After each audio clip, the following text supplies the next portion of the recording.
My name is Dave Rosendahl, and I'm the president and co-founder here at Mindfire. If we're not yet connected, click the link that my team's going to drop here into the chat, my LinkedIn profile URL, Mackenzie and Ferris. If you're watching me on LinkedIn, we're probably already connected, but just in case we're not, let's make sure we connect because we publish a lot of this information related to direct mail on LinkedIn, and I want to make sure that we stay connected. I'm guessing for a lot of you that are here with us here today, this isn't your first time thinking about the impact of the recession on your print company, on sales, on your livelihood, right? It's a difficult and confusing time, and the truth is, honestly, the headlines and the news, a lot of times they're conflicting, right? And it can be complicated. If you've tried to make sense of what's going on and you can't yet pinpoint what to do specifically for your print company, for the direct mail that you sell to clients, there's a lot of confusing information out there, and that information overload can sometimes keep us from success. By the way, I think you all know this, but frickin' prices are going off everywhere. They're going up. This is a picture of gas here in California. Prices on everything have gone up, which is why many mailers I speak to are concerned that, man, in normal times, it's hard enough to bring new direct mail ideas to clients, let alone right now when costs on everything have gone up. And it feels like each day is harder than the one before. I want to put those fears to rest by assuring you that today, you're going to get at least 2 new ideas out of this material, at least 2. There's a lot more that we're going to give you, but there's going to be at least 2 ideas that you can take and apply to your business. Now, let's be real for a second here. This industry, our industry, direct mail in specific, is under attack, right? Digital ads, like those that come from this fella here at Facebook, are taking more and more of the CMO's attention and the marketing budget, and more of the credit for what we both know that direct mail is doing. But it's hard to prove what I just said, right? That direct mail causes the results that your client believes digital ads are responsible for. I'm here to tell you, and we're going to talk about this today, that the digital attribution is often wrong. But the digital companies like Facebook and the digital teams that are employed by your client, they have their own reasons for wanting you to think that digital is driving those results, but often it's not true. If it feels like the deck is stacked against us in direct mail, you're right. Especially in the case of the social media companies, they don't benefit from you or your client succeeding with print, right? Mark here can't buy his $150 million lot unless he steals from the direct mail budget. You might think I'm crazy, or maybe I'm right. They take attribution for the results that print should actually get credit for. My job, if I do it well today, is to show you the reality of what's going on and how you can fight back, all right? So the goal specifically today for you is if you're a print and mail company, whether you own the company or you work for the company and are responsible for selling and bringing your clients new ideas that use direct mail, or if you're just starting to think about how the economy and the changes in consumer behavior are impacting the direct mail you do for your clients, then I'm going to give you some insights that can allow you to take some steps forward. I know there are some more experienced mail professionals with us today. And for you, you may already be doing some of what I'm talking about, but the ideas that I'm giving you are going to amplify and allow you to take that to another level. In fact, Robbie, I don't know if Robbie's here yet, but Robbie, when Robbie signed up, said, hey, direct mail is one of our core competencies. We need new ideas to freshen up our core offering, and that's exactly what our goal is in our time here together today. My goal is to help you see how some very simple but extremely powerful things can be added to the direct mail you're doing to create new revenue streams, more margin, and get you even closer to your clients. I'm going to use this illustration a lot today, this idea of 1 + 1 = 3, where it's like direct mail is 1, you add another simple component, and the net result of that isn't 2. It's more value. It's 3. And I'm going to show you why as we get into the material today. You might know us here at Mindfire. The company I represent, we're 100% focused on print and mail companies like those that you see here on the screen, servicing thousands of global brands who use direct mail. But today isn't about us, and I'm not here to sell you anything today. What I want to do is give you insights from working with printers and brands across the U.S. through discussions that we've had with many in the industry over the last 30 days. In fact, about a month ago, maybe a little bit more, a month and a half, I was with a few hundred implant mailers at the IPMA conference in New York. Was anybody there? Let me know in the chat if you were there. And we were speaking about the industry issues that are facing specifically implant mailers and how to continue to keep the direct mail viable in that industry. And then about 2 weeks ago, I was at the Canon event. If anybody was there, the Think conference, drop a yes in the chat if you were there. Another group of high volume mailers and industry voices learning what's happening in the industry and how are things changing? How are these leaders navigating this often confusing economy that we're in? And so that's what I want to share with you today, the insights that I've learned from these folks and the unique perspective that we have overseeing and overlooking the industry as we work with printers across the world. And I'm going to share that in three kind of what I call secrets that I think are going to provide you a significant opportunity. Now, if you've been on our webinars before, you know that this isn't a standard kind of boring webinar that some others produce. I do this differently. We do this differently. I want it to be very interactive. And so the first thing you're going to notice is that I ask you to chat with me. I ask you to talk with me and my team in the chat. So I want you to do that right now. Open up the chat, get your fingers warmed up, and I'm going to ask you a question, and I want to get everybody's response here. There are no shortage of issues coming at us, coming at you in the industry daily, right? Things like paper shortages, delays with mail delivery from USPS, staffing issues, inflation, recession. I could go on and on. I want to know from you, I want you to put in the chat, which one is your biggest problem right now? Take a look at that list. If I've missed something, please let me know right now. What is it that's your biggest problem? I want to read some of these off. Staffing, paper and staffing, USPS delays, paper, paper, specifically envelopes, yep. The economy, paper. Over on LinkedIn, what is the issue? What are the issues that you're facing right now? I was talking to Wendy, actually, when she signed up for this event today, a person from Modern Postcard.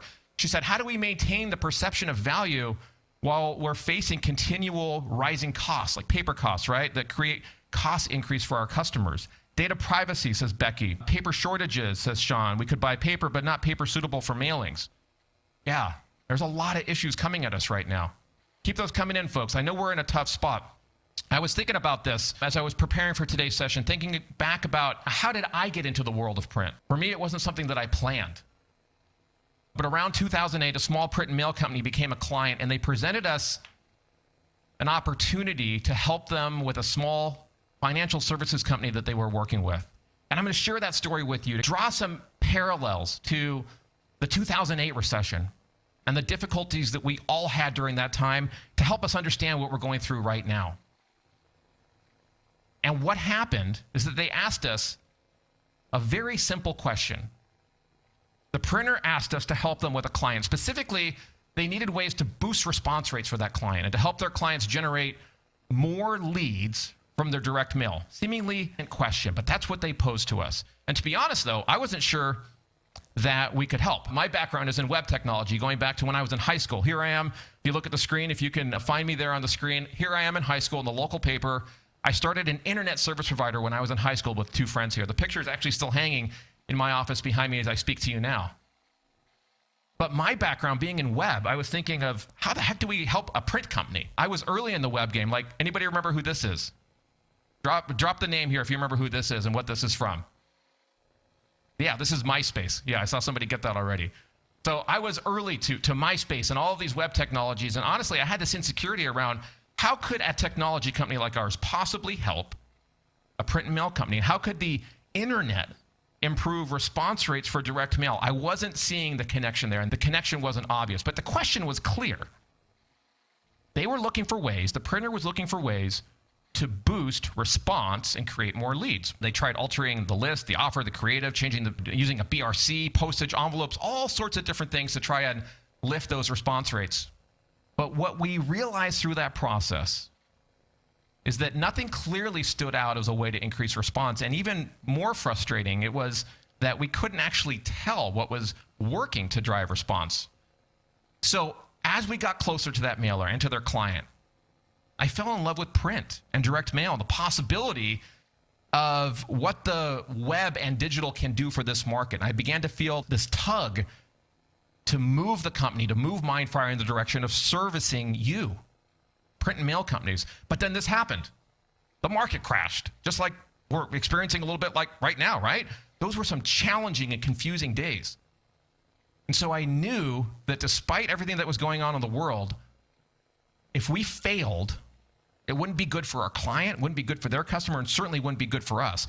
All the turmoil, all of the difficulty that we were facing made it 10 times harder to help our client generate leads. We had a big problem. These are some of the headlines from those days. Anybody remember this? Drop a yes in the chat if you remember this. It's eerily similar to what we've seen over the last year. And what I didn't know at that time, that I've learned now, is how important it is, folks, to draw close to your existing clients in a time like this. Is a lesson I'm still learning. But when there's turmoil like this, is a big opportunity to lean in and invest when others are scared. And I'll be honest, in 2008, we got lucky. This wasn't like it was some thought out strategy. But there's a big lesson that we learned. It's imperative to double down on your existing clients, especially in a time like now. If that resonates with you, drop a yes in LinkedIn, drop a yes here in Zoom. This is a big opportunity. Back to the story though. What happened is we started working, and I specifically started working very closely with print companies. In fact, this is one of the early print companies that we worked with here. It's local. And I would work half a day, every day inside this print company, doing the work that many of you do to understand, how does direct mail tie to the web? How do we make this process work better? And we ended up adding something very small to the direct mail that at the time I had no idea what it would turn into. Let me show you what we did. This is what the printer was doing before. If they were sending out direct mail, let's say to someone named John Sample, they would say, hey, on that direct mail piece, there's two easy ways to respond, right? They could go to the corporate website, or they could call a phone number. Here's what we did. We created what we call a personalized URL, or a PURL for short. A PURL is a special form of URL where the name of the recipient, if you look at my screen here, the name of the recipient is embedded in the URL itself, just like you're seeing here. So this piece, if we're sending it to John Sample, his PURL would be johnsample.mymortgage.com. Mine would be davidrosendahl.mymortgage.com, and so on for each of you, right? Now, here's what we learned about the power of PURL. Over the course of the next few months, as this was unfolding, what we realized is that it was a deceptively simple strategy and deceptively powerful. In other words, it had the power to make things easier for the consumer, the person receiving that mail, because it gave them a way to respond online.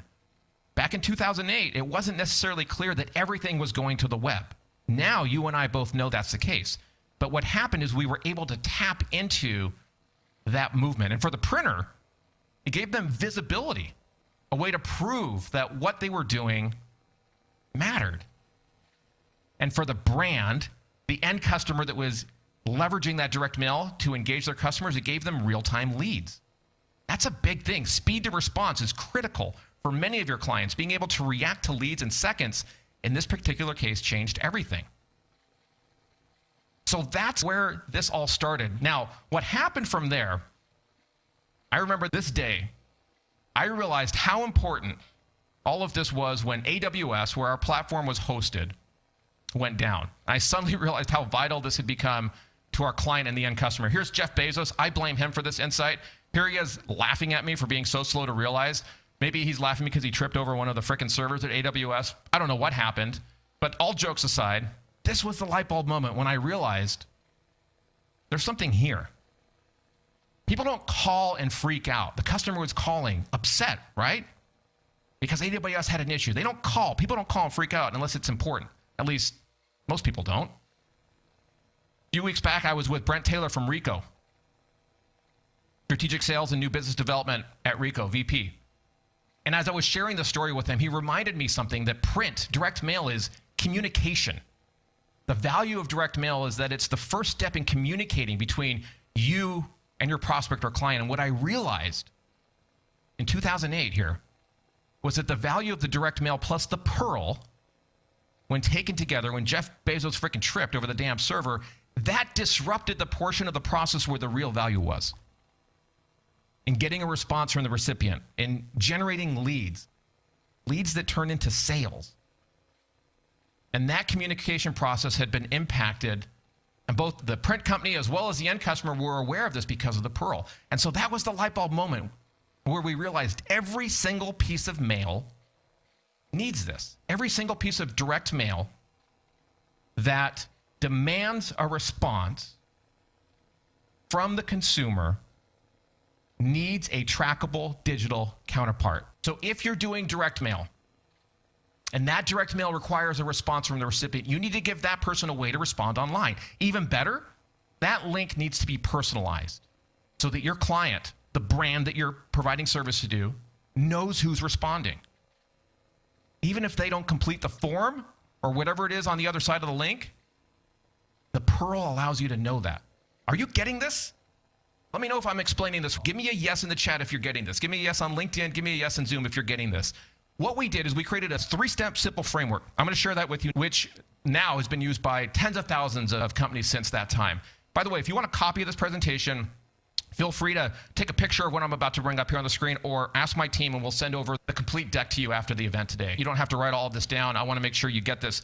If this is helpful to you, we'll send it to you after the event. All right, here's the framework. Here's what we found work to make print direct mail an order of magnitude more valuable. 3 simple steps, okay?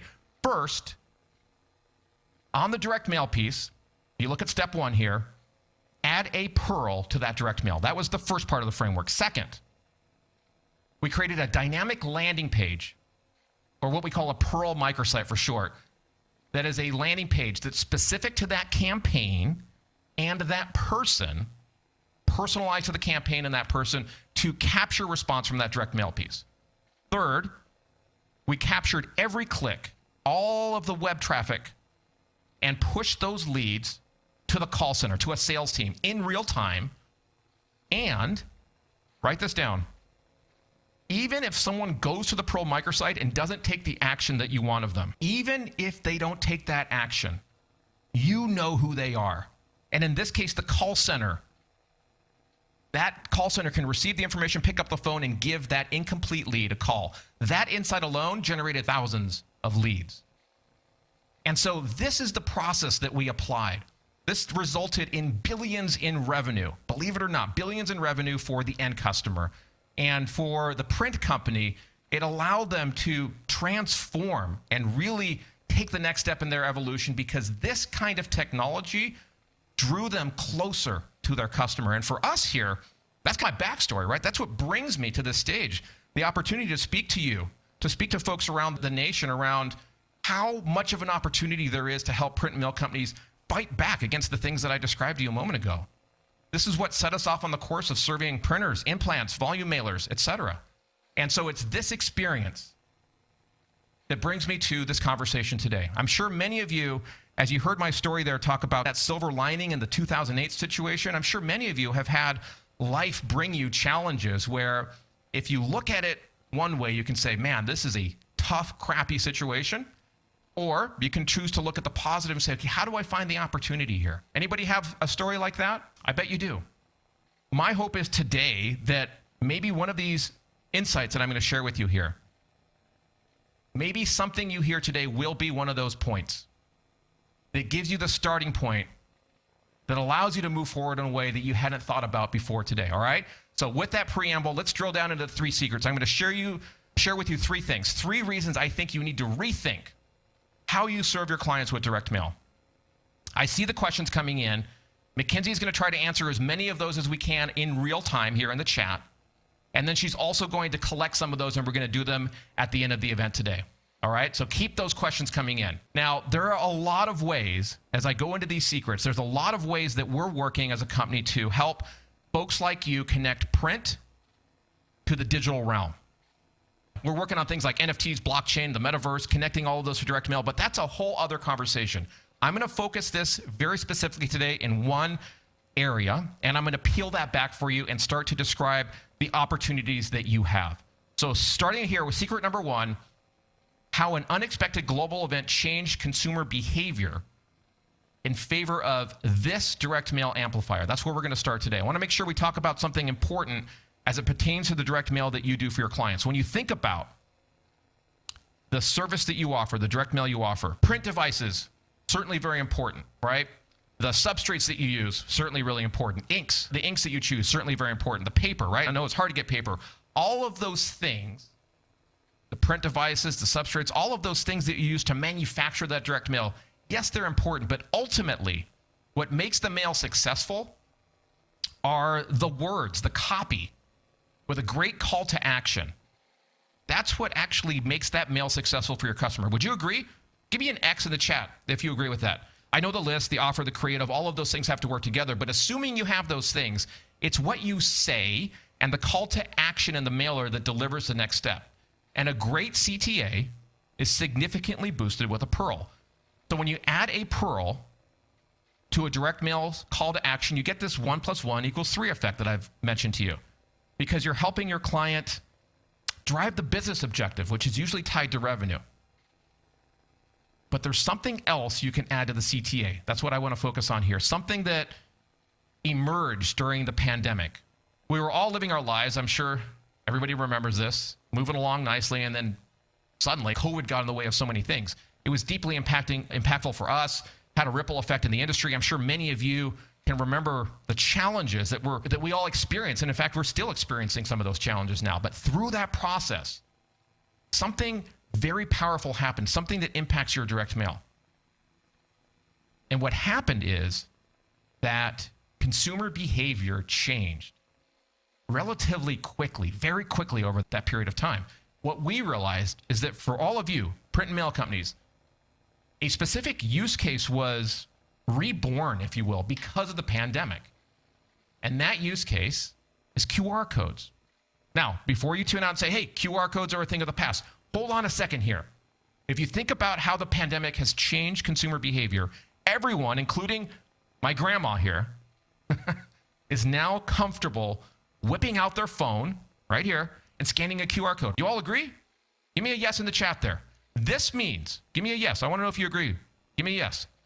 Okay, I see the yeses coming in. This means, if this is the old way to do direct mail, then I'm talking about a 3-step process here that builds on the consumer behavior, the change in the consumer behavior that we see with my grandma, all right? If I can use my grandma as the illustration here.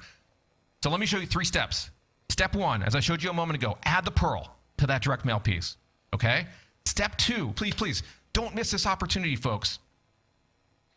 Add a personalized QR code. This is a special kind of QR code that makes it easy for the recipient of this mail piece to scan that QR code and respond online. It's a QR code that's engineered in a specific way. I'll talk to you more about that in a second. But this is a significant opportunity to add value for your customer. Don't miss this. Let me assure you're making sense of this and that you're seeing this clearly. On the left, for a moment, let's imagine that this is the traditional form of direct mail, maybe the kind of direct mail that you're doing right now, okay? So it's got a website on it and maybe a phone number. Let's say that, okay? You're sending out this direct mail for your customer. Now, you don't know, nor do you get credit for, the people that go to that website, mortgagecompany.com, right? You have no way of knowing how much web traffic that direct mail is generating. I bet your client doesn't know either. They may see a blip in web traffic, but that it's pushed there by the direct mail piece, you don't know, and they don't know. Secondly, you don't know, nor do you get credit for, the people that go to Google and then type in mortgagecompany.com. Anybody seen this? If you watch how people use the web, many times people will get an offline form of advertising. They'll hear something on TV or a direct mail piece, and they go to Google to type in either the URL into Google, or they type the name of the company into the Google, and then they click the link that comes up. What happens there is then Google and the digital team gets attribution or credit for that activity. But it wasn't digital that drove that, it was the direct mail piece. But you won't know that. You might know, if you're lucky, how many people call the phone number, if it's a trackable phone number. So why this is important is because with this tracking, the purl and the personalized QR code, this is what happens now on the right-hand side here. This is the 3rd step with this tracking, okay? Now, you know exactly who by name, and you get credit for everyone who types in their purl. You know exactly who, and you get credit for everyone that scans the QR code, even if that respondent doesn't complete whatever the next step is on the website.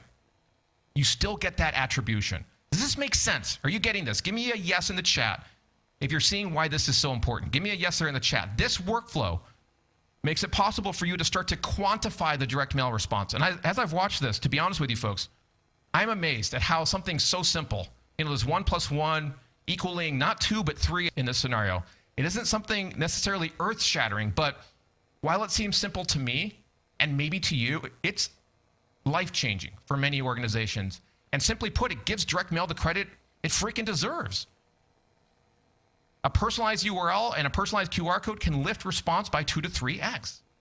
And so as I've watched the industry transform, and as we've been there to help you do that, it doesn't require an enormous amount of change on your part or on your customer's part to take advantage of this. And yet, most of your competitors are not doing this. Most print companies, most mail companies out there are not offering this. That's why you're hearing me get excited here as I'm talking to you. You have a significant opportunity, friends, to take advantage of this. So that's number one. Number two, secret number two, the simplest way for mailers to add digital to direct mail without hiring more people. This is important, okay? Because as I've been out talking to folks, we've got the economic issues, supply chain challenges. A lot of you said that people and resources were a challenge. This has made it difficult for mailers, we've noticed, because there are resource and people challenges everywhere. This presents a problem when you're trying to go from the strategy that this hyped up Dave guy is talking about here to the actual execution, right? It takes people, whether that be in sales or in campaign delivery. It's difficult to find good people. And the people that you have, the existing staff, people are asking for more money. No one is sitting around idle saying, yeah, train me up on this new technology. I've got nothing else going on. And what we have realized is that as a technology partner to the print community, we haven't made it easy enough to employ this technology. I take that personally. We've heard that criticism. It's just hard. And so while we've offered training and built new features and invested in sessions like this, added new bells and whistles, all of those things help, but none of these overcome the challenge of finding people who can build these types of campaigns. This has become even more pronounced. You probably heard the Great Resignation, right? All the jobs issues that we're facing. And so over the last 60 to 90 days, as we've been looking into this, we stumbled on something surprising. I want to share that with you, but I want to take a quick aside. By the way, if anybody knows this, I'm really curious to know. I found something as I was looking into this that surprised me. Apparently, there's this new trend called quit talks. Anybody heard of quit talks? Where people are quitting their jobs and making TikTok videos of themselves right before they quit in style. Or they're going out with a bang. Anybody familiar with this? Let me know in the chat if anybody knows this. But seriously, according to the Bureau of Labor Statistics, those people who are making quit talks, right? Roughly 4.27 million people quit their jobs in May alone. This is the last time the data was available. And this is stunning. Roughly 20%. 1 out of 5 people in this room here, 1 out of 5 people are saying that they plan to quit their jobs this year. What the heck? Another survey here, the Global Workforce Hopes and Fears Survey. They gathered data from over 52,000 people. And the number one reason people are saying they're quitting their jobs? Because of those damn quit talks. No, I'm kidding. It's not the quick talks. It's because of income-related reasons. And largely that's due to inflation, which this year has been setting month-over-month records, right? 40-year high since 1981. And so what was clear to us as we looked at this and we tried to figure out what's going on here with the resourcing side of things, everywhere there's complexity in this process, and everywhere there's complexity for you or for your client, that causes friction in the adoption process. And when things are difficult to sell and deliver, it's bad for our clients and it's bad for us too. Here's what we found.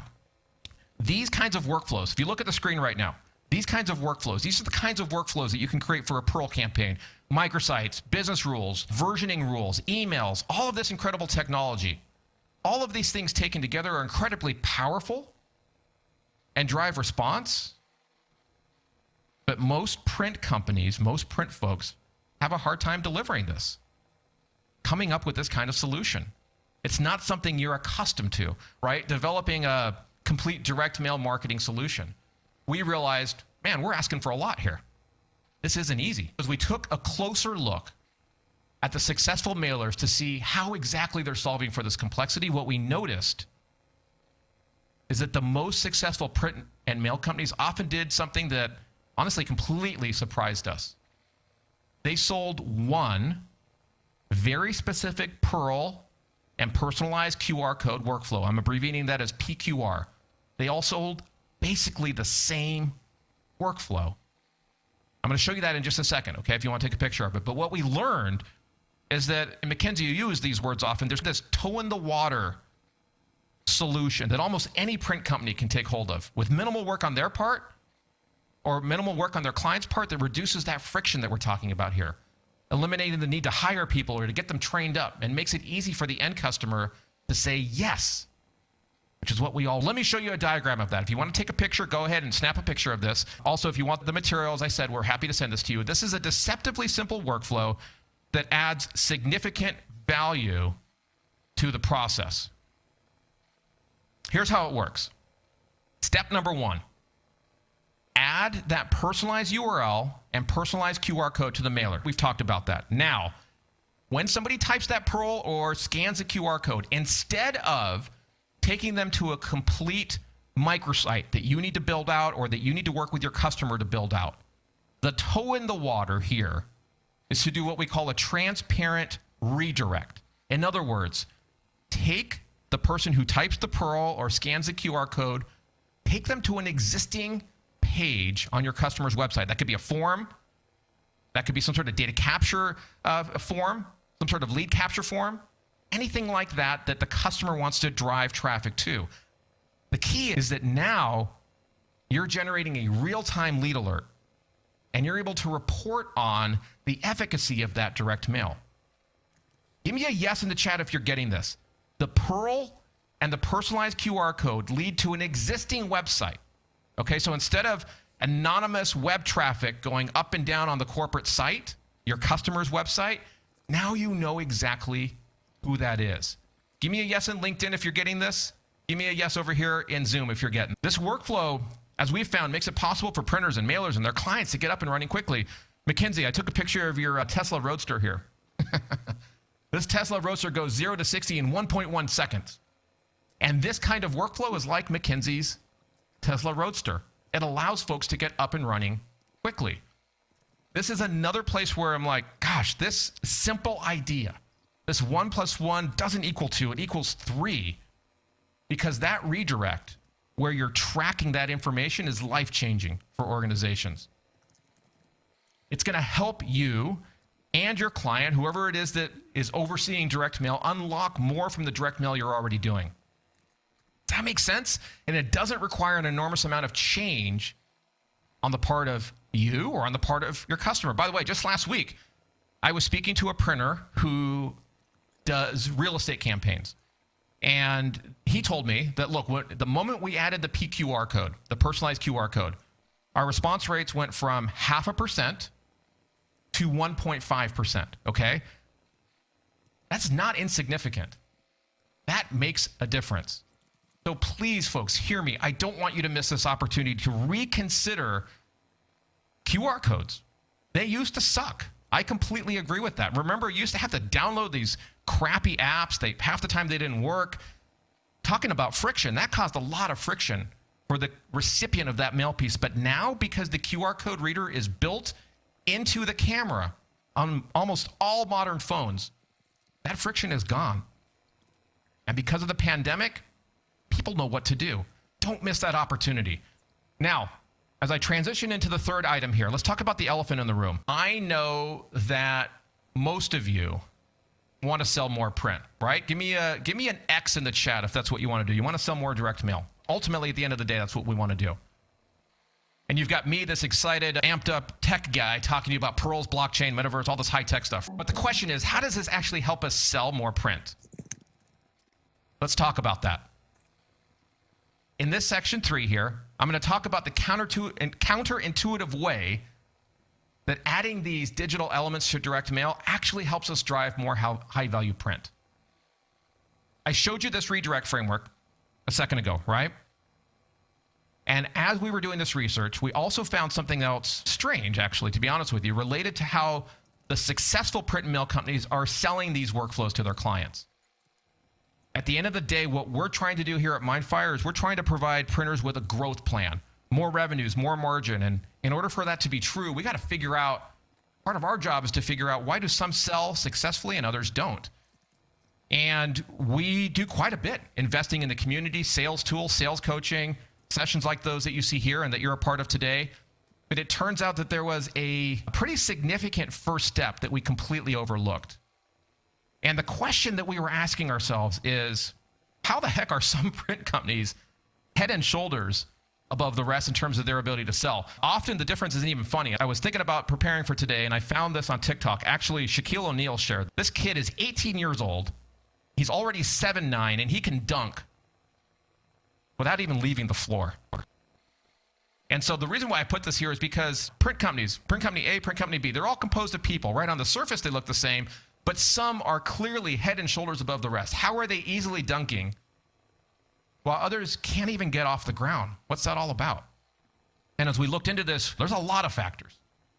Everyone's different. Every business is different. Every situation is different. There's a lot of stuff going on. But in a time when CMOs are pulling back budget, pulling back on direct mail, maybe putting more into digital than into direct mail, this is important to understand. How do you compete? The research that's coming in right now, folks, around how companies are feeling about the time that we're entering here in this recession is sobering. According to this research, some 95% of businesses fearing this recession are going to cut budgets. So in speaking to the successful commercial printers who are selling this, to understand how they're selling these services, what we found is surprising. And it's a little bit controversial. In fact, I often get heat for sharing this, including here within Mindfire with my team. People don't want us talking about this. But many of the most successful companies sell their first campaign for exactly the same amount. Any guesses? Give me some guesses here. I'm going to throw up this Jeopardy music. I want to see if you guys can give me a read here. LinkedIn and Zoom. What are they selling their first campaign for? Michael, Angela, Brett. Come on, get me some insight here. Okay, I see Vernon threw down an answer. John is saying for cost. My man, let's see, now they're coming in quickly. 50 plus 50%. Todd is saying more. Dean, interesting. Very interesting. Let me tell you, folks, some of you actually did get it right. Nothing. Zilch. Yep. Andrew, you got it. They give it away for the first time only. Why? Why are they giving away this free service? Here's what I realized. Once the end customer, the brand, realizes the power in the data, they're hooked. Because once they have this taste of the insight, it propels that account forward where the printer, you can sell more print, more direct mail, and more deeply intertwine yourself with the client's business. Now, as I was thinking about this, anybody know who this is? If you have kids, this is Blippi. Let me know if you know who Blippi is. Anyone have kids and they know Blippi? This isn't a perfect metaphor, but bear with me for a moment. He's like the modern day Pee Wee Herman. I know some of Pee Wee Herman, but he's on YouTube. God, it's freaking terrible. But what happens is my kids watch Blippi's free content, all of his free YouTube videos. And if you have kids, when I say this, they get hooked. Then what happens? YouTube shows them ads, stuff that they want to buy. And man, at that point, I've lost complete control over the situation. It's game over, right? YouTube serves as free content. Blippi gets them hooked. Highly irresistible to my kids. Once they have that first taste, then YouTube starts making money by selling them ads and selling crap to my kids and pushes my kids to buy more stuff that my wife and I have to buy at the happiest place on earth, which is, of course, Target. My kids love Target. But joking aside, just like once my kids get a taste of Blippi and they have to go back for more, the same is true here.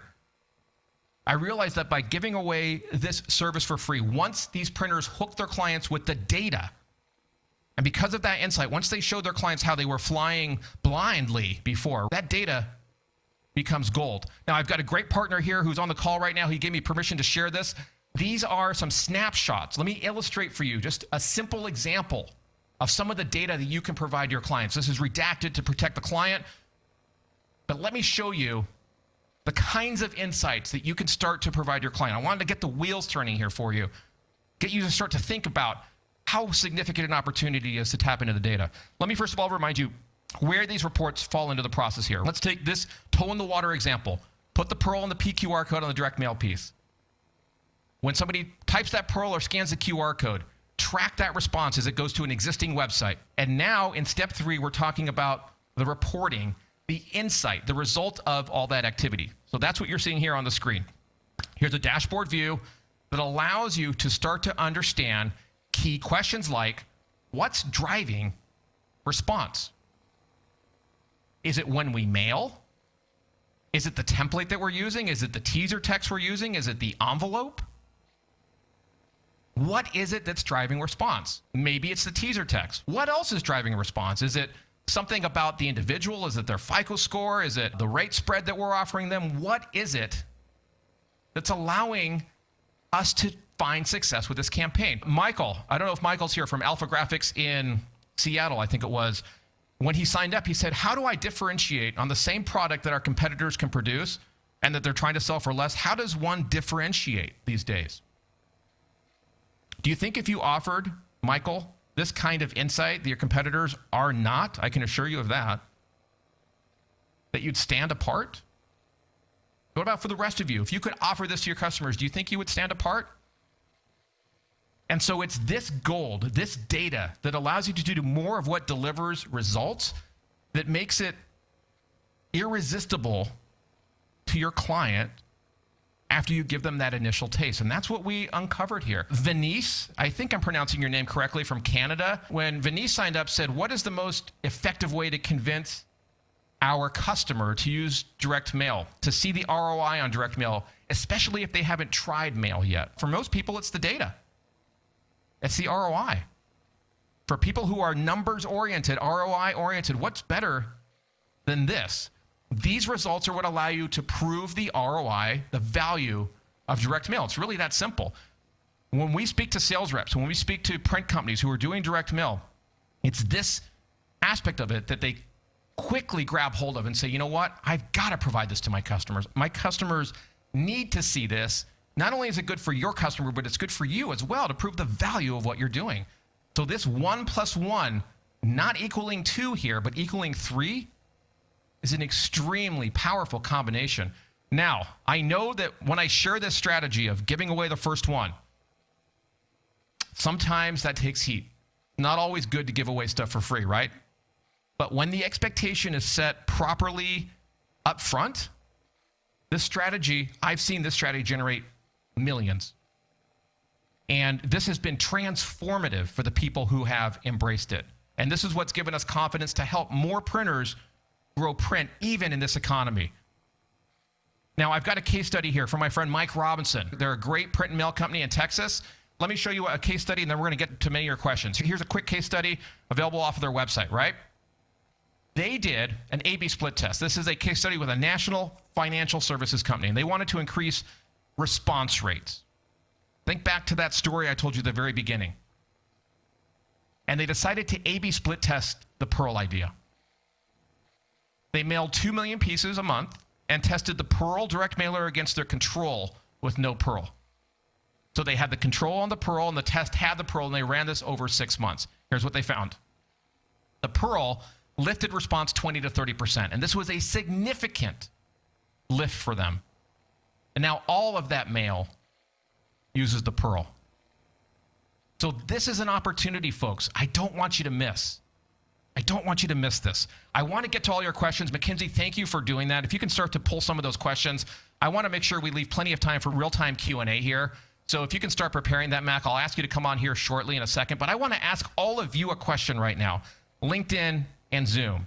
First of all, if you followed what I showed you in Secret 1 and you added a Pearl and a QR code to every mailer, and then you used this toe in the water solution by doing this, what we call the simple transparent redirect, and then you used the data to report this back to your client, do you think you could be successful? Tell me in the chat right now, do you think you could be successful?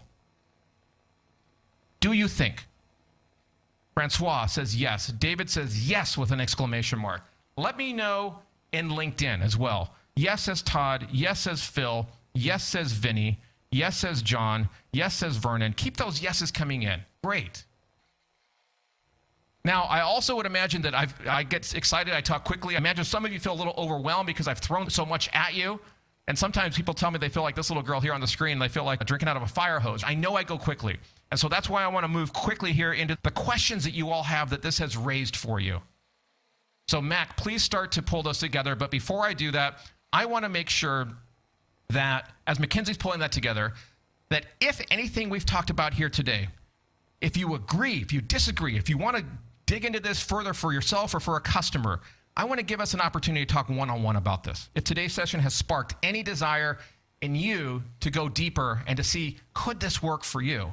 So I asked my team to set aside some time over the next week so we can speak with you personally about how we could supercharge the direct mail that you offer your clients. If you haven't started, if maybe you've tried it and it hasn't worked in the past, or if you're just not sure how to get to that next step, there's no obligation, of course. We're not trying to sell you anything here. We just want to talk and see, how could we help you? How could this help you? So my team, Mindfire team, please take this URL, drop it into the chat, and folks, if you want to book an opportunity to have a conversation like that, take a moment. You can turn me down as Mackenzie is getting those questions ready, and go in there, and it's a very short form. Fill in that form, and we'll make sure that we allocate some time and talk to you about your specific situation. I know everyone's situation is a little bit different. Let me clarify who this is for, who this call is for. If you're a print and mail company, maybe you're in ownership, leadership, sales, marketing, production, and you do direct mail for your clients and you want to offer more value to your customers, then this call is for you. If this describes you, then let's talk. By the way, I know that these days it seems like time is flying, right? And that the years, the months, the weeks, all of those are going by faster than ever. Anybody feel that, or is it just me? If you feel that way, by the way, you're not wrong. I couldn't believe this, but I saw this last night, 2 nights ago. The Earth is actually spinning faster than usual, and we had our shortest day in history on June 29th. Anybody know that? This is real. Our days are getting shorter. It's science. So if you need help, let us help you save minutes, hours, days, weeks, months, maybe even years in this process by having that conversation. Now, the other thing, I know I've shown you some stats, and I've given you some numbers about the efficacy of adding pearls and PQRs. I know some of you are skeptics, right? Statistics can be manipulated. Let me show you what I mean by that. These are actual true stats, okay? It turns out that there are 1.4 billion people in China, right?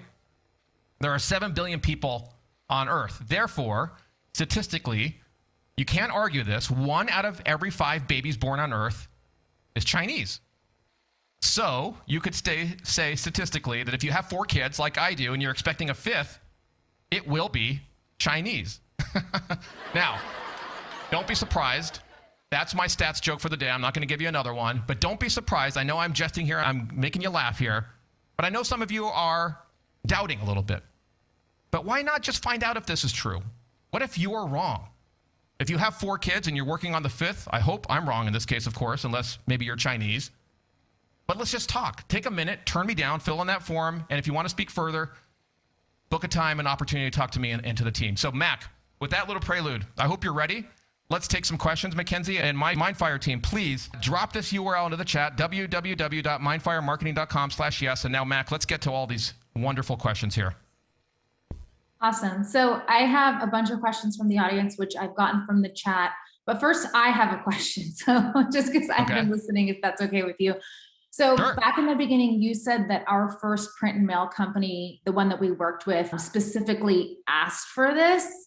And I don't know, I feel like it's a little bit hard to believe just that they specifically asked. So when you say that, are you saying that the end customer came to us and said, hey, we need pearls or QR codes, or tell us a little bit more about that? Because I feel like a lot of times our customers are not coming to us specifically asking for it. Dang, you come out swinging, Mac, with the first one. No, that's a really good catch, Mac. You're absolutely right. So let me just rephrase that. The end client, the end customer was not asking for, hey, can you add pearls and PQRs to my direct mail? So you're absolutely right in that. What they were asking for was to increase response and generate more leads. So I think what you're getting at, this is something we see even today. I see a lot of print reps fail, and for that matter, print companies fail, because they say, you know what, my clients are not asking for this new technology. Right. They're not asking for this new substrate. You know what? They're not asking for me to print it on my Indigo or on my Canon device or whatever. They're not asking for that. You're right. The customers care about the outcome, the leads, the sales, the response. Folks, it's not their job to come and ask you for pearls and PQRs and the dashboards like you saw today. You know whose freaking job that is? That's your effing job. So if your customers are not asking you for that, And Mac, thank you for calling BS on me there. I really appreciate that. That's what Mac does like 90% of the time, by the way, here at Mindfire. She calls BS on me. But you're absolutely right, Mac. The printer knew that they needed to provide a better service to their customer. The end customer isn't going to come and ask for a specific technology. Okay, I'm gonna get off my soapbox. Yeah, Mac, I will next just question. really quickly, and then we'll go. I was on a call with a customer and their customer, and the first thing that he opened with and said is, so this is the printer talking. He said, part of my job here as your partner is to come to you with new ideas that are going to help you get to your results. So I thought that was a good talk track. So anyone who's trying to talk to their customers, that might be a good intro statement, because then immediately you provide value to them. Just give that to a lot of people are asking if they can get the slides in the recording. So let's just address that. Oh, yeah, definitely. So if you want the slides that I've shown you, what we'll do is we'll package this up as a PDF. We'll send you the PDF, the recording. So if you want that, drop your best email in the chat here in Zoom or on LinkedIn, and the Mindfire team will follow up on that later today. We'll definitely get it out to you if anybody wants that. Thank you, Matt. Good question. Perfect. I'm just going to keep going because there's a bunch of them. Okay. So when you asked, or when you showed us the redirect to the existing website, or what you called the toe in the water solution, can you track what happens on the client's website? Good question. So the question is, from the direct mail piece, if somebody scans or types the PURL and ends on the client's destination website, can we figure out what actually happens on the other side? Is that the question? Sounds like it. Okay. Yes. So there is a pixel or a tracking script that your customer can insert on their website that allows us to create that closed loop visibility back into Mindfire to report on the entire process. So the answer is yes. Okay. Let me know if I answered that, whoever asked that question. Mac, let me ask you a question. I saw this come in. I don't know if it was in Zoom or LinkedIn, but someone was asking about just roughly what are the costs to the print and mail company to do this. If you can just give just some high-level guidance, this is probably something we can talk about in a call if somebody's interested, but high-level guidance on the cost to the print and mail company if they want to offer this. Yeah, so if you are a print and mail company and you want to offer it, the good thing is it's not all up front, and you can do it based on volume. So typically it's a very small, what I call incremental cost per piece that's really insignificant to the overall program. So it's not very expensive if that's what you're asking. Okay. If I didn't see who asked that question, please let my team know, or go to that URL, www.mindfiremarketing.com/yes, and let's talk further. Make sure we get that question answered. Next question, Mac, what do we got? Next question, is creating a PURL a simple process for each unique customer? I think they mean if you have a large list. Got it. So the Mindfire technology creates the PURL, and actually the way we're doing it now, because of the people issue, the staffing and the resourcing issue that we talked about just a moment ago, is you send us your mail file or mail files, and the Mindfire team does the creation of the PURLs and the PQRs for you. So you don't even need to use the software in order to do that. We do that work for you to eliminate the need to go and hire or train somebody and get them up to speed on using the software. The Mindfire team does that. So it's not that difficult to introduce into your workflow process. So let me know if I answered the question. Who asked that, Mac? Tom B. Do you remember? Tom B. Okay. And also Tom B had a comment, which I think is worth talking about. I chatted to him, but just so everyone else, he said something which is very smart. You would think that USPS and Canada Post would insist on QR and PURLs on printed pieces to reinforce the value of printed mail pieces. So maybe you can just talk about some of those USPS promotions. He wasn't aware of them, but other people might not be either. Sure. Is that in Canada specifically he's referring to? He's in Canada, but he said he's talking about USPS or Canada Post in general. Yeah, so we're actually going to do another webinar specifically on that with an expert on the postage incentives that are available. But here in the United States through the USPS, much of this digital technology that I described to you today, actually, you'll get an incentive, 2 to 4% off postage if you run campaigns using this kind of technology. So the USPS does incent you to do this. So that's another reason why you should take a look. In some cases, depending on the volumes and the scale of the customer that you're running this for, that percentage that you're saving, that 4% as an example, is significant, and in many cases can offset the costs that we're talking about here. Yeah, definitely something that we should do more leaning into, Mackenzie, and more education on, but let us know if you want to talk further about that. We can go into all the details with you. Okay, Robert B says, if the end user client is not sophisticated enough to add the web page to their site quickly, can Mindfire build the page for the end user and add it to their website? Yes. Yeah, and the other thing I said in chat to him is that just for clarification, in many cases with the toe in the water solution, we're actually not asking the customer to build a new site on their website or a new page within it. We're just saying go to wherever they're going to right now as a toe in the water solution, so they don't have to do anything. Yep. Next is David G. Does it take multiple mailings to be able to provide effective value?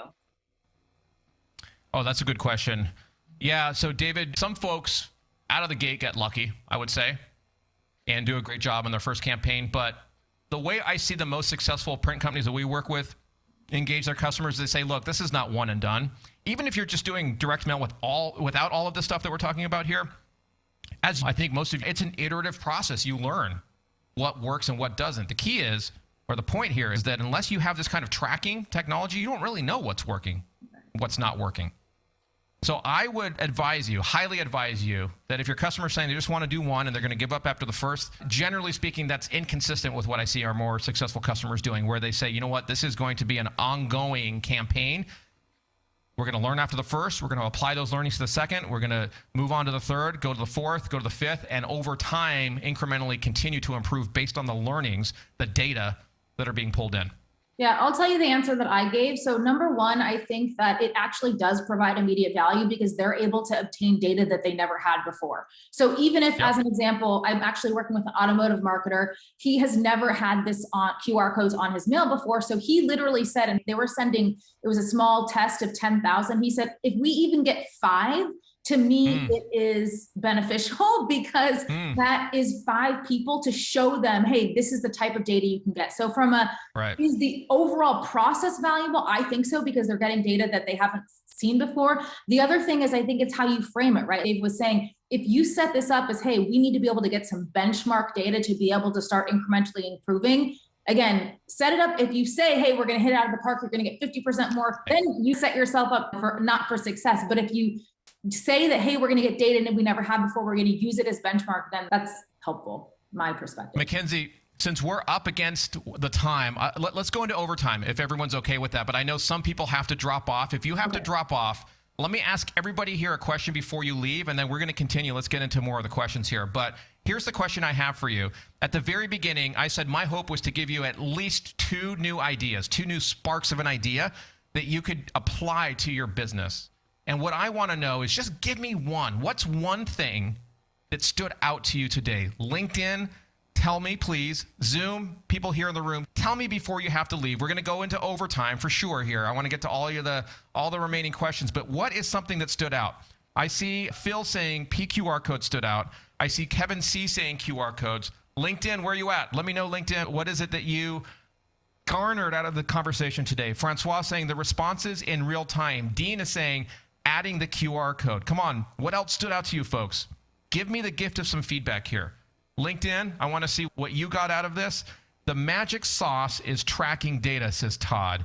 Kevin says PQR codes. Interesting. I can see a theme here, Mackenzie. Scott says personalizing a relatively impersonal mailer. Okay. Richard saying, please send me the recording and PDF slide deck. Yes, folks, if you have to leave, drop your best email in the chat, LinkedIn or Zoom. I know we're up against our time here. We will follow up. We'll get you the slides. We'll get you the recording, all the assets from today. Make sure you have that. Thank you, Mike. Love you, man. Awesome. Good presentation, says Phil. David says, just super excited to put all this tech info to use with our first PQR campaign to 2 million households. All right, David, way to go, man. Woo! Glenn says, okay, now I'm getting the email addresses. Okay, if you have to leave, thank you so much for being here. We're not going to hang up. We're going to go into overtime here. Mackenzie, what's the next question? Okay, James just asked a really good question, which I want us to talk about, which is, he said, can you tie a QR code to the address only, meaning the Pearl without the first name, to an unknown person? For example, let's say you send a mailer to a home. Can you then drive it to a microsite to build up the database? Why don't you answer that, Mackenzie? Okay. You saw the question. What's your answer? So James, I love this question because you're spot on. So as an example, if you are sending a mailer to people within 3 miles of a new whatever it is, or some location, you don't know who those people are, but you have their address, The answer is yes. You can drive someone to a simple microsite where you ask their first name, last name, and phone number, or their email and their phone. And using that direct mail, you can drive them online to be able to obtain that data so that you build up your customers' database and have now people that you can call and email. Absolutely, the answer is yes. Question. Yeah, next question. Yeah, smart. Yeah. How easy is this to do at my company? Do I need a lot of people to do it? I would say that the most successful companies we see have a few roles. I would say the most important role that you need is a champion. Who asked that question, Mackenzie? I didn't note it. Okay. Sorry. Whoever asked that question is a great question, but at the very least, you need a champion, somebody who embraces the technology, embraces the value, and becomes the in-house resident expert, if you will, around how this can be applied to direct mail. Now, with the way that we are servicing our clients these days, because of the staffing issues and people issues, all of the stuff that we talked about, because we do the work, you really don't need more than that. Yeah. Obviously, you need to equip your sales team to go out there and be eloquent and talk to prospects and talk to clients. We can help you with that. We provide tools and resources to help your sales team do that in training. But at the very least, you should identify a champion in-house who can be the point person in-house to carry this stuff out and equip the team to be able to do the work that they need to do. The actual nuts and bolts, the implementation and all of that, we do. Some of our clients do say, hey, you know what? We don't need Mindfire to do the work. We'll use the Mindfire software to do all of the work. So there's a platform that some customers use as well to do the work themselves if they're equipped and resourced to do that. So that's what some do. But to get started, you don't need a lot, but you do need that champion. You need somebody who's fully committed. Mac, how would you answer that? Yeah, I would say you need someone who has the relationship with the customer to be able to actually bring them the new ideas. So that's number one. Okay. If you have relationships, if you or anyone at your company has a good relationship with your customer where they're open to hearing your ideas, which I hope everyone does, to me, that's the most important thing, because from there, you can simply say, hey, I want to tell you about a new idea I have that's going to help you get better results. And then with this new program we have, you don't need to have anything from there. Once they say yes to trying it out, we'll do the rest. From that perspective, I'd say that's the minimum. You can always build on from there. But like we always say, I'd start with the toe in the water solution and build from there. Make it easy on yourself versus having this inhibitor in your mind, which is, oh, it's really hard. I need to have the software. And then you don't do it. I'd rather you start with something and toe in the water solution and get the value to your customers versus making it a bigger deal and then not having that stop you from starting. That's my answer. I see Tom said, Mackenzie, Dave, I have to leave. This was really of great value. Thank you from New Brunswick, Canada. I'll try to get some traction and be in touch. Awesome, Tom. Thank you for being here. Awesome. He asked so many great questions throughout this, so I appreciate your interactivity. Next question. Okay, this is specific to us. Robert B wants to know, do you have any prepackaged programs for small printers to resell to our B2B clients? Mac, why don't you answer that one? This is what he likes to do. Yeah. So yes, Robert, we do. This is the toe in the water solution, making it easy for you to get started. We'll follow up with you and we can talk about your needs, and then we'll make sure we get something for you and help you roll it out to your customers. And who was it that asked that? Robert B. Robert, thank you, Robert. Appreciate that question. I have two questions from Joe F. So the first one, Joe says, regarding the first campaign free, all the print, I assume not the postage. Yeah, no, that's a good clarification. Next time I do this, I need to do a better job there. It's the Pearl and the PQR portion specifically. Who asked that question? That's Joe F. Okay. Joe, you get the audience applause here. Good job, Joe. Yeah, not the print, not the postage, the technology portion that we talked about, the pearls, the PQR code, the tracking, and all of that. Joe, let me know if that makes sense. Thank you for that clarification.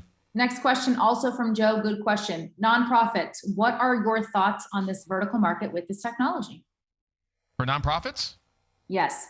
Is that the question? Yeah. It's one of the verticals that we see a lot of activity in for appeals and fundraising and other communication, where you can target the mailers to the different demographics, whether they be by income level or if they've given in the past. There's a lot of different ways to slice that data. For an organization that's doing direct mail and wants to drive donations, in fact, I think we have a case study around this for fundraising and such. Definitely applicable. So if you want to know more about that, fill in the form, the www.mindfiremarketing.com/yes. We'll set up a time to talk, or we can drop your email here in the chat. We'll get that over to you. All right, next question. George P. Are your print clients building microsites, or are they working with existing web links? Both. George P. asked that? Yes. Yeah, both, George. What we found, to be clear, is that when we would go to a print company and say, look, your first step is to create a campaign with a microsite, that causes friction, both for you, the printer, as well as for your customer. Whereas if we go and say, hey, look, your first step is add the Pearl and the PQR and redirect to something that already exists, that's a lot easier to do.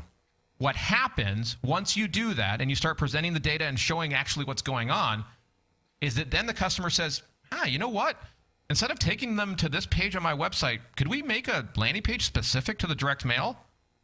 And George says, I'm glad you asked. Yes, we can. And so you start to create this roadmap, if you will, for your clients of let's start here, let's go here to step 2, step 3, and so on as they begin to understand the process. But some of our clients definitely do start with a microsite, but it's not something that we would recommend for everyone out of the gate. There is a toe in the water solution that allows you to kind of ascend clients through that process. Mac, how would you answer that? Would you say anything differently there? Yeah, I would say that, again, going back to what I said before, we are trying to make it as easy as possible for you to be able to roll out these solutions to your customers. And so the idea of building a microsite with staffing issues and all the other challenges, for most people, it's too far from where they are now. If you're already doing this, you're adding pearls, you're adding QR codes, then yes, the next great step might be to add a landing page. But if you're not doing it at all and your customers, you're not providing this to your customers, again, what's the one step forward you can take? So you can do either. It just depends on if you're able to, what the easiest way to get you started is so that you can start to get them that value. You know what? I got a question for the audience. I have my good friend here. Mike, would you be willing to come on the air? I don't know if you're proper and prim and ready to come on, but I'd love to get you on the air here. I know we didn't prepare for this, but Mike just said something interesting here, and I'd love for him to talk more about that if he's willing to come on camera here. Oh, but he said sure. Yeah, Mackenzie, go ahead. Let's hook that up while I'm mentioning what he said. But Mike said he wanted all of you to know that another use case here is that these leads that you're generating can be pushed directly into your customer's CRM. So the leads and the activity that you're generating off of the direct mail can be pushed into the CRM. Many of your customers, in fact, I'm sure are doing that. So Mackenzie, were you able to get him on here? I just elevated him as a panelist and gave him the ability to speak. It's kind of nice, like being able to control if we can let him speak or not. Yeah, Mike, if you don't mind, turn on your camera. I just asked him to unmute too. Okay, comb your hair a little bit. Where is he? I'm on. Okay, you're on. We can hear you, but we don't see you. Ooh. There you go. Oh, there he is. All right, the man, the myth, and the legend. Everybody say hello to Mr. Mike Robinson, good friend. So Mike, why don't you expand upon what you just said? And by the way, before Mike starts here, folks, if you're still here with us in overtime, and you have any questions around how does a print mailer actually do this, don't miss this opportunity to ask Mike Robinson right now. This guy's an expert. This guy knows his stuff, and he's very giving of his time. So please, if you have any question and you want to know from a peer how they do this, take the opportunity to ask Mike now. But Mike, go ahead and talk about that CRM point that you just made here in chat. So we've got a number of clients that have CRMs, and while the reporting is great, that dashboard you showed is great, a lot of them want it posted to their CRM. So I work with you guys daily and have the ability to post it into their CRM because they've already got workflows, things like that set up in the CRM to be able to take something from a post and push it out of that CRM. So obviously your system can do emails, your system can do SMS. However, if they've already got a solution in place, you deliver the mail with the personalized URL, QR code, people respond. Again, they've already got workflows. You can push it into any CRM and it works very well. Mike, I'm going to ask you this question for my friend Jonathan McGrew. He says, do you ever work with the customer to leverage their existing web teams and agencies for the landing page? Does that ever happen to you? Yeah, it depends because, again, the direct mail side, as much as you want a company to be a team, they fight, as you said originally in the thing, for leads. Who gets attributed to the leads? So They usually want to take control. So typically, we work with the client and saying, hey, we're going to match a creative similar to the letter, things like that. Unfortunately, most times when you start working with the digital or the agencies, it gets spun out of control.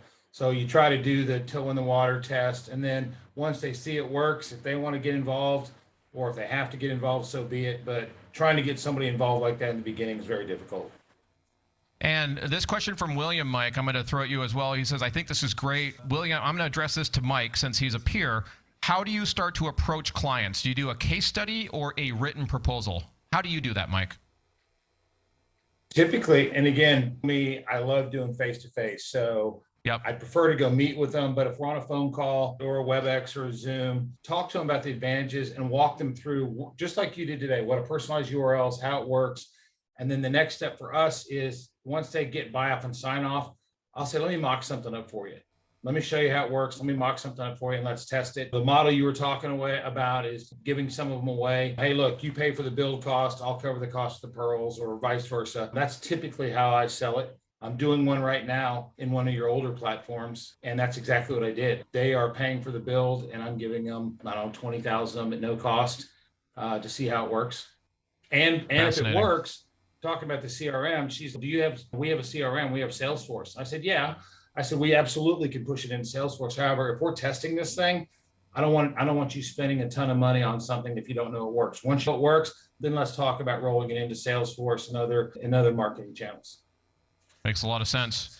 Mackenzie, I'm going to give you a chance to pull some other questions, but I'm going to call some people out by name here. I see Todd, Sean, Scott, Richard is here, Ray, Mark H. Hey, Mark, Larry, Kevin, couple Kevins, Joe, Jimmy, George, Francois, David.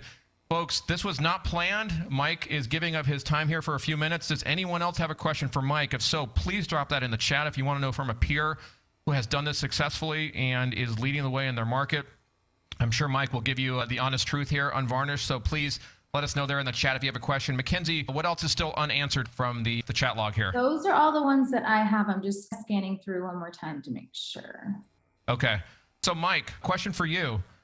What do you think we missed in today's overview that would be helpful for the group here? Anything that we didn't talk about that you think would be informative for everyone? The CRM piece we discussed, you covered a lot of it. And we have a lot of people now looking at the postal savings. QR codes have been unbelievable since COVID. I know nothing is good out of COVID except maybe QR codes for marketers and personalized QR codes. But the key is tracking leads and attributing leads correctly. And now with the ability of using personalized URLs or QR codes, we can see the hand raisers, even though they don't respond. That's just additional, we call them no actions. That's additional no action leads that you can start attributing to your marketing campaigns.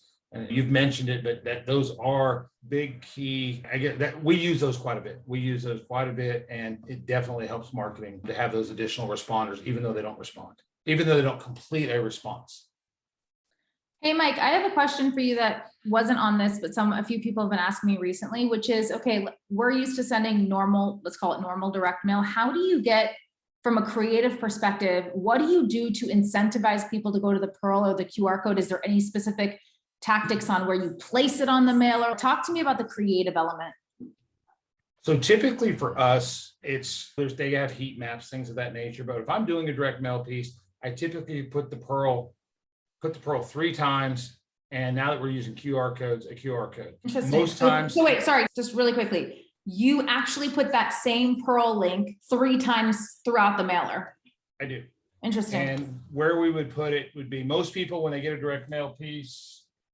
Again, Dave's right. We're just doing things. I don't know. This isn't even one of my pieces, but if I'm showing a piece, here's a piece. Typically, we put something up here. Okay. That's where most people go. Up here, maybe in the body of the letter here, and then possibly down here, and then a QR code there. And that's what we typically do. And I try to avoid a lot of text. Yeah. Most people don't like reading nowadays. They like seeing imagery, icons. So for the QR code, we have a QR code. So we show them the QR code. And then, like I said, top somewhere in the middle of the body of the letter, and then down at the bottom again, please go to X. Okay, awesome. Someone asked me yesterday, I'm just trying to think of other questions. I think we might have lost Dave. So we're flying ad hoc here, but someone asked me, so let's say if I traditionally have people calling in, let's say before you add these pearls or personalized QR codes, if you had, I'm just making this up, 10,000 people call in, when you add the pearls or the QR codes, is it that some of those 10,000 that used to call in just now scan online? Or are you seeing a net lift to the overall impact, meaning more both. than 10? Okay. So you're going to see both. So you always give when you're putting a mail piece together, you always give them every method way to respond. And I say every method, it's typically online or phone. And on the online, we're now getting rid of going to the website. We're now going to a personalized URL. So if you have 10,000 people call, no matter what, there's always going to be people who want to call, and there'll always be people who want to go to a website. It's just the way it is. Right. What will happen is you will get some of the 10,000 to probably scan a QR code to go to their Pearl, and then you will get a net new people that will now go to the landing page or scan or go to their Pearl. Yeah, I talk about it as casting a wider net, right? Like you're always going to have your people that are calling, you're always going to have your people that want to go to the web, but the more options you give people, the more you're casting a wider net to give people the ability to answer in the way that they want. Okay, awesome. Let me think if there's any other questions. I know Dave got kicked out. I'm just trying to think of anything off the top of my head. How about this? If you're working with a customer, is there someone specific on the customer's end? So like the marketing person or the data person that actually is most interested in this, or is it kind of anyone that you're speaking to? It depends. It depends on the client, but most times our direct contact, the person that's handling direct mail, the fight typically is, oh, that's now digital. That's not mine. But no, it's not. It is digital, but it's not. It's direct mail. It's a direct mail response mechanism. So you control the phone number. You need to control this personalized page as well. So typically it's our direct mail contact, typically not data. It might be the marketing people if they want to do some sort of creative, but it's usually your contact, whether it's your marketing manager, your director of production, whatever it is. Okay, awesome. I have one more question, and that's specifically on the reporting. I did see earlier in the chat, you were saying you love it in reporting. Talk to me about what do people actually want to know? Like this idea of reporting, I feel like is sometimes a big elusive thing. Do they know scans? Tell us about what is the reporting information that people want to know? So that report is actually my report, right? That's the one that my customer and I put together because he was doing everything based on a spreadsheet and it was taking him weeks to do this. So now what we actually did was he showed us what he wanted. He had to add some additional fields in his data file that we load. And we actually put some, as David said earlier, some tracking pixels on the site. So we know conversions, et cetera. But that's what he wanted. We saved him probably 2 weeks worth of work every month. So that's what they want to see. Most customers, honestly. Wait, I'm sorry. You just glazed by something, which I think is really big. What he's saying is that, correct me if I'm wrong, Mike, you're able to provide your customer reports that typically take them 2 weeks every month. So you basically offloaded that work from them. Is that, I just want to make sure I heard you correctly. No, that's right. That's what he said. He had said it takes him weeks to get this, to do these. Wow. It takes, sorry, again, this wasn't planned. Little Guns N' Roses ringtone. Sorry about that. So yeah, saved him time. And obviously saving him time is going to give him more time to help us work with him, additional creative, additional strategies, et cetera. But most clients, they use the reporting, but they don't use it the way they should. Most of them have CRMs. That's why when Dave asked me to come on, I mentioned that CRM. Most of them have CRM systems and they're utilizing them and want to capture that information. And they already have a lot of reporting. The cool thing about your stuff is we're now moving it to some list-based reporting. And I think that's going to help. And that might actually augment or give the client better reporting than what they're seeing in their CRM. Awesome. Another question. Sorry, I told you it was the last one, but that's okay. Has having these ability to do this been able to get you into new accounts? It always has. I've been using you guys since you were still in high school, I think, Mackenzie. No, it probably, God, 2009. Does that sound right, Mackenzie? I think so, yeah. I actually remember the first thing you told me, we were at a trade show and you said, this was your shiny object to get into customers. You always said, look, print and mail is what we do. It's in the name of our freaking company. This is what we actually want. But this shiny object of this reporting in the state is what allows us to get into it. So that always stuck with me. Yeah, you have a differentiator. Anybody can print and mail. Now, I say anybody can print and mail with the way technologies are. If you're not advancing in technologies with inkjet and inkjet web and things of that nature, then you're falling behind. But assuming everybody has the similar technologies, you've got to have that shiny object, something that's differentiating you above everybody else. And our shiny object is obviously our technology, our speed, things of that nature, as well as the Mindfire technology that we utilize. I know I'm probably one of your only customers that meet with you guys on a regular basis to help give you guys insight on what to build, because that's what our customers want. So yeah, we have that shiny object, we utilize it, and that does get us in the door quite a bit with opportunities, for sure. Awesome. Well, Dave, you're back. Good job, Mackenzie, carrying us forward. Huh? I said, you're back. I was about to give him the last word. So now you're back. Do the last word, baby. Do the last word. Yep. Go ahead. Mike, the last word. Words of wisdom on a Friday.